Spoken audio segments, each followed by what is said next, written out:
warahmatullahi wabarakatuh. Perkenalkan, nama saya Zakia Balkis dengan NIM 232340007, kelas 3A, Program Studi Pendidikan Guru Madrasah Ibtidaiyah, Fakultas Tarbiyah dan Tadris, Universitas Islam Negeri Fatmawati Soekarno Bengkulu. Di sini saya akan menjelaskan atau menyimpulkan jurnal yang telah kita bahas di kelas. Video ini saya buat untuk memenuhi tugas akhir semester dengan mata kuliah Sejarah Kebudayaan Islam dengan dosen pengampu Ibu Dr. Wiwinda MAG. Jurnal penggarapan dengan judul Proses Masuknya Islam Indonesia, Faktor-faktor yang memengaruhi penyebarannya, dan peran Wali Songo serta kerajaan-kerajaan Islam dalam penyebaran Islam. Yang pertama ada proses masuknya Islam. Islam masuk ke Indonesia secara damai melalui jalur perdagangan dari abad ke-7 sampai 13 Masehi. Para pedagang dari Arab, Persia, dan India membawa agama Islam ke wilayah Nusantara. Islamisasi di Nusantara dilakukan secara bertahap, di mana agama Islam disebarkan melalui interaksi sosial dan budaya, perdagangan Muslim dan penduduk lokal. Dan yang kedua, faktor-faktor penyebarannya. Beberapa faktor yang mempengaruhi penyebaran Islam di Indonesia di antara lain, yang pertama ada perdagangan. Hubungan perdagangan antara pedagang Muslim dengan masyarakat lokal menjadi Islam, terutama di wilayah pesisir. Yang kedua, perkawinan. Perkawinan antara perdagangan Muslim dengan penduduk lokal mempercepat proses islamisasi. Dan yang ketiga, akulturasi budaya. Islam diadopsi dengan cara yang fleksibel, berakulturasi dengan budaya dan tradisi lokal, sehingga memudahkan diterima oleh masyarakat Nusantara. Yang ketiga, peran ulama dan tarekat. Penyebaran Islam juga dibantu oleh ulama dan tarekat sufi yang menyamakan ajaran Islam dengan pendekatan mistis. Peran Wali Songo memerankan peran penting dalam penyebaran Islam di Jawa. Mereka menggunakan pendekatan kultural seperti seni, wayang, dan arsitektur.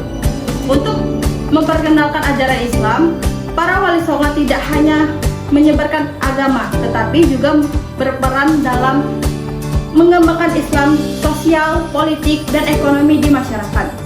Wali Songo juga menekankan harmoni dan toleransi dalam menyampaikan ajaran Islam, sehingga agama ini lebih mudah diterima oleh masyarakat Jawa.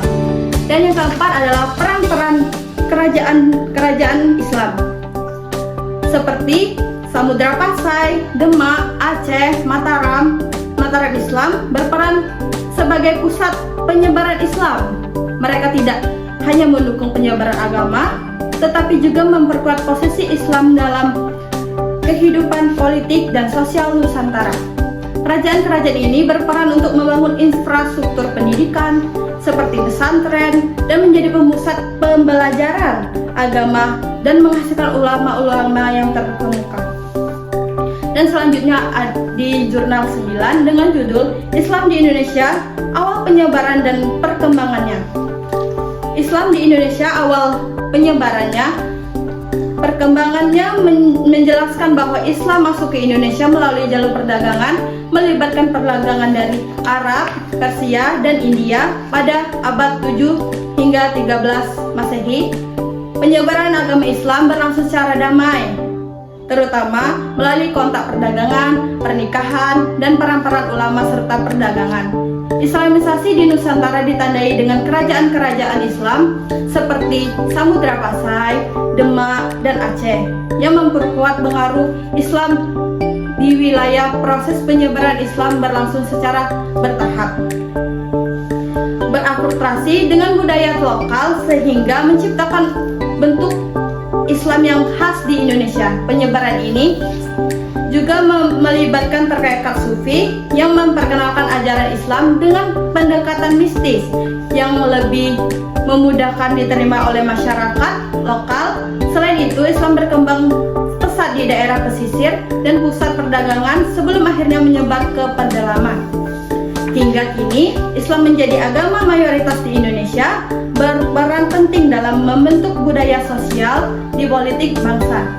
Dan yang selanjutnya, jurnal ke-10 dengan judul Islam di Masa Penjajahan.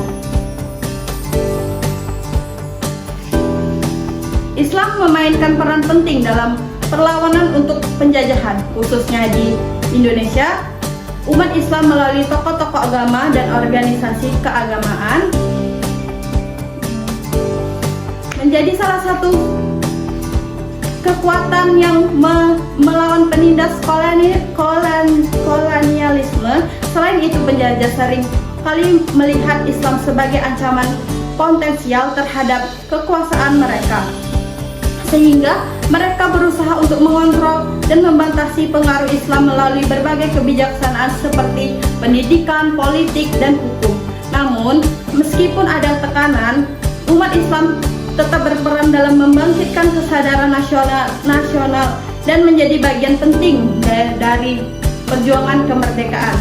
Islam juga mengalami dinamika internal di masa penjajahan, termasuk proses modernisasi dan reformasi pemikiran yang dilakukan oleh ulama-ulama dan intelektual muslim di dalamnya.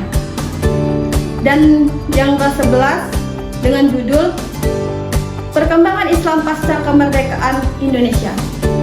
Perkembangan Islam pasca kemerdekaan Indonesia membahas bagaimana Islam memainkan peran signifikan dalam membentuk identitas nasional Indonesia setelah kemerdekaan. Setelah 1945, Islam melibatkan dalam proses politik, pendidikan, dan sosial budaya. Meskipun ada dinamika antara kelompok Islam di nasionalisme sekuler, kontribusi umat Islam dalam pembangunan bangsa tetap kuat. Pada akhirnya, Islam berkembang dengan berbagai organisasi keagamaan yang mendorong modernisasi pendidikan dan reformasi sosial di Indonesia pasca kemerdekaan. Ya, dan jurnal ke-12 dengan judul Menjelaskan Tantangan Peluang Islam dalam Konteks Modern di Indonesia serta menganalisis isu-isu kontemporer serta radikalisme, modernisme, dan peran media sosial dalam Islam. Islam di Indonesia menghadapi tantangan dalam menghadapi radikalisme dan modernisme.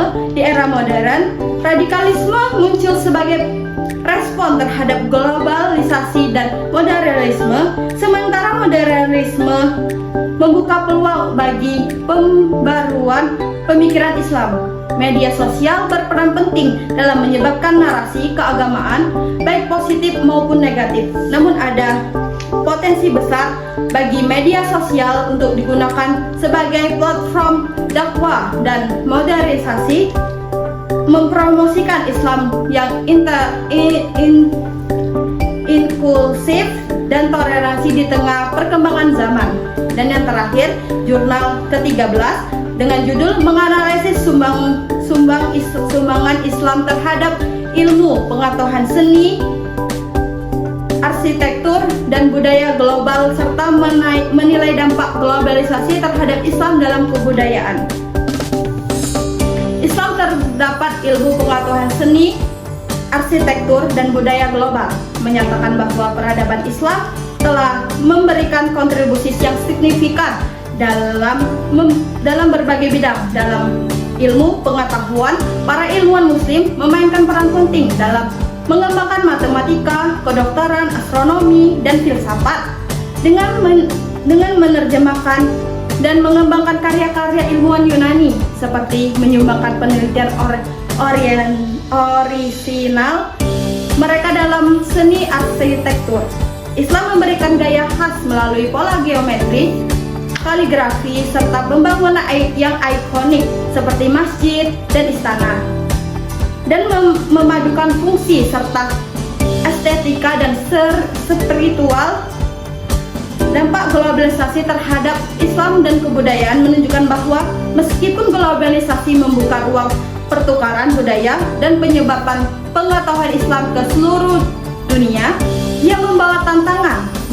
Globalisasi secara kalian mendorong homogen budaya yang dapat mengikis identitas budaya dan tradisi Islam di beberapa wilayah. Namun, Islam juga memanfaatkan globalisasi untuk menyebarkan nilai-nilai yang universalnya melalui media modern dan platform global, mempertahankan relevansi dalam dunia dan semakin terhubung. Baiklah, itulah tadi penjelasan dari saya. Apabila ada kesalahan, saya mohon maaf. Kepada Allah saya mohon ampun. Saya akhiri. Wabillahi taufiq wal hidayah. Wassalamualaikum warahmatullahi wabarakatuh.